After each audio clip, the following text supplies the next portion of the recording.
I woke up to the smell of coffee and the sound of Sarah's voice. She was humming a tune as she shouted at me to get out of bed and come over to pour myself a mug of coffee. 10 years of being together, and I still couldn't kiss my wife on the cheek without a groan, and so I always opted to kiss her sweet spot on her nape. "Good morning, handsome," she said with a smile. "Are you really going back to work today? The accident just happened recently, feeling today." I wrapped my arms around her and pulled her close. "I'm feeling lucky," I said. "Lucky to have you in my life." She groaned and pushed me away gently. "Don't get too mushy on me," she said. "You have to get ready for work." Ever since I came back from the hospital, it had been hard to adjust to my new reality. It was like coming out of a thick mist. I blinked and saw a strange yet familiar world. Wires and tubes connected me to machines that beeped and flashed. I felt like a stranger in my own body. I still have these dreams where I hear what I presume are hospital voices talking about my condition, but I can't understand them. It's like being awake, but not alive. Sometimes, I had flashes of memories that didn't make sense. It was weird, an unsettling experience that I chalked out to trauma. I tried to tell my girlfriend, but she said it was just a side effect of the trauma. She said I needed time to heal and recover. She said she would always be there for me, no matter what. She was the only person who made me feel normal again. The accident happened shortly after I decided to quit my job after a heated argument with David, my boss. He blamed me for not meeting our targets and accused me of being incompetent and lazy. I felt hurt and angry, and I knew I had to get out of there. The economy is still in bad shape, and many people were losing their jobs. I didn't want to be one of them, but I also didn't want to work for someone who didn't appreciate me. I had some savings, Sarah, and I could cushion on, but shortly after the accident, I had hoped talking to David about finding a way to save my neck with the recent accident would be easy, but we argued, drank, fought, and drank again before reaching a settlement. I found out they still hadn't managed to fill my spot and hoped I would return soon. They predicted some looming layoffs in February, but when I got back, I found out that the situation was more dire. People knew they were getting fired, but weren't sure when. He had moved the regular meeting from Wednesday to Monday. I immediately found myself thrusted into a surprise meeting where David shamelessly got rid of most juniors in my own department as soon as I was brought into the conference hall. But he had also replaced Sarah as the head of our department. He didn't waste any time in announcing his decision. He was firing most of team, and that left me among the lowest headcount of most other mid-level management guy, and likely the one most at risk of being stuck in a junior position. I refused to accept David's decision to cut my team and break our agreement. He had lured me back to the company with promises of autonomy and respect, but now he was acting like a tyrant. I had to confront him and make him change his mind. But as I followed him out of the meeting room, I noticed something strange about his Politburo team. Dotted on their napes were these zippers attached to their necks. It looked ridiculous and creepy. I tried to make a joke about it, but they ignored me and walked in a line behind David like a set of robots.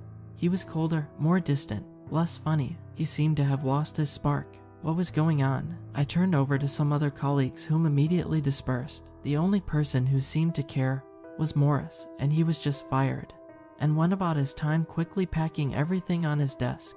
"What's up with the jewelry everyone's wearing?" I asked. "You should know," Morris whispered as he brushed beside me and paced over to the stairs. I decided to confront David about the whole atmosphere of the office after work. I followed him to his car and asked him what was going on and what happened to what we agreed on last night. He looked at me with a blank expression and said he didn't know what I was talking about and he hadn't recollected meetings since last week. I reminded him last week I was at the hospital and that he hadn't come over. He tried to get in his car, but I grabbed his arm and pulled him back. I pointed at his neck and asked him what that was. He shrugged and said it was nothing, just a zipper. He said he had always had it and that I was being paranoid. I didn't believe him. I reached for the zipper, hoping to pull it down and see what was underneath.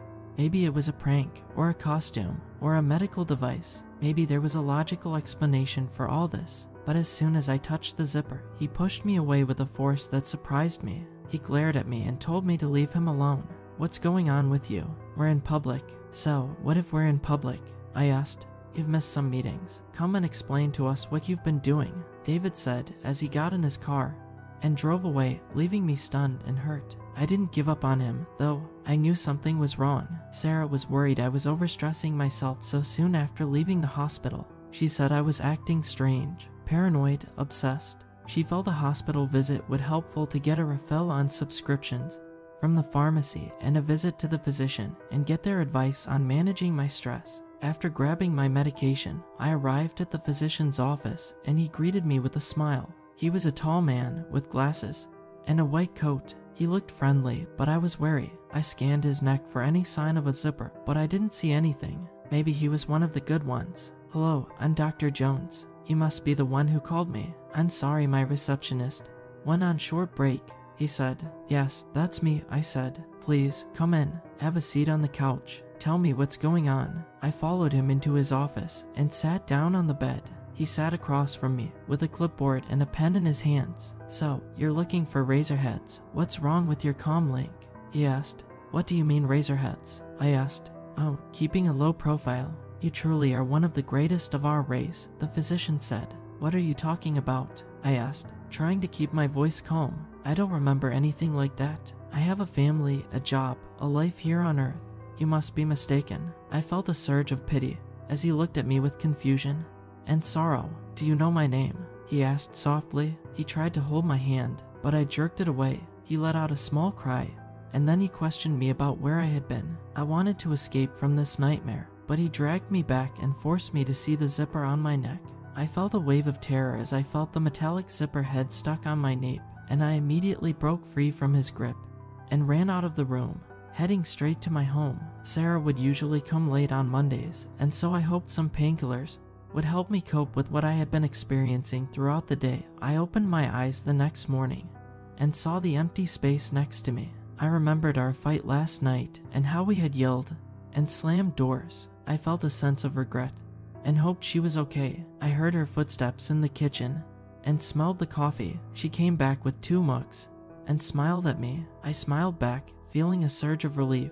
Maybe we could work things out after all. She set the mugs on the nightstand and went to get some toast. I reached for my coffee and noticed something odd. There was a zipper on her neck, just below her ear. It looked like it was part of her skin, but it wasn't there before. Who was she? I jumped out of the bed and grabbed her by the arm. She screamed and tried to pull away, but I was stronger. I dragged her to the bathroom and slammed the door shut behind us. I pushed her against the mirror and stared at her face. "Who are you?" I demanded. "What have you done with my wife?" She looked at me with fear and confusion. She opened her mouth to speak, but the words came out backwards. It sounded like gibberish, but I could tell it was a language I didn't know, a language she seemed to believe I would know. I reached for the zipper and pulled it down. She shrieked in pain before I noticeably shivered as the temperature of the room began to chill. The flab of the face revealed a black smog that gravitated into the fixed shape of a human that tried to grab me.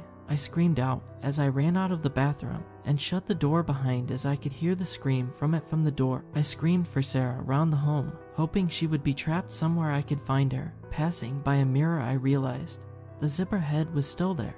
I couldn't bear the idea, and so I continued searching for Sarah, but the thing in the kitchen began to respond. "You're one of us." I'm still unsure of what to do with it, and I've turned up the music to avoid hearing it speak. I'm too scared to go back to the bathroom to check if it's still there. I can only hope I can find Sarah in time and really figure out what this zipper behind my neck means.